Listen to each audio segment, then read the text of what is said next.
One of the wonderful things about having these archives of 50 inspection books, inspection guides of hotels by the AA, is that we can actually see the journey which hotels have taken over that period.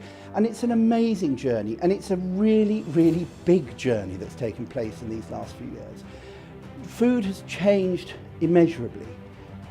The way in which we put hotels together, the way in which we think now about a whole experience for a client. We don't just think about a comfortable bed and a shower that works. Actually, 50 years ago, we weren't too bothered about showers. As long as you had a bath that could draw quite quickly, that was all that mattered. Now, of course, it's not enough just to have a phenomenal shower or a wonderful, comfortable bed. You need an experience from the moment our guests come through the door to the moment they leave. They've got to feel that they are experiencing something unique, something wonderful, and something that is very hospitable. Now, that is different to 50 years ago.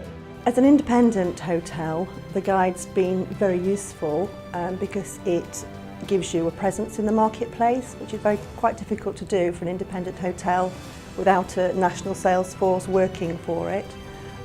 So it gives us exposure. The guide is important to everybody because it's a clear, concise indication of what the place that somebody's going to go and visit. It lists all the facilities. Obviously there's usually a photograph as well, and it will give people a snapshot of the hotel that they're hoping to go and visit. There has been an enormous change in the way the hotel looks. Obviously hotels these days are much more luxurious. There's much more time and effort and interior design goes into them. But ultimately, I think what really, really makes the difference is the hospitality, the welcome. Is there much difference between how we were seen then and the stay at the hotel then and today? No. If people open the doors and say, you can't go home tonight, we'll look after your horse, we'll give you a bed, we'll feed you, we'll drink you, come on in, you're our guest. And I think we were doing that 100 years ago, and I like to think we're still doing it today. Always the thing that makes a good stay, and in fact a great stay, is good old-fashioned hospitality. I don't think you can beat it, no matter how much technology you have. I always try to instill in my team that you would treat the guests the same as you would treat people in your own home. Open the door, welcome smile, offer a drink and make them feel at home. I think what's been very good about the AA is they've kept current, rather like they've told us as hotels, we need to keep current. This is what's changing in the market. They've also kept current, and I think the AA has seen what it is people are looking for.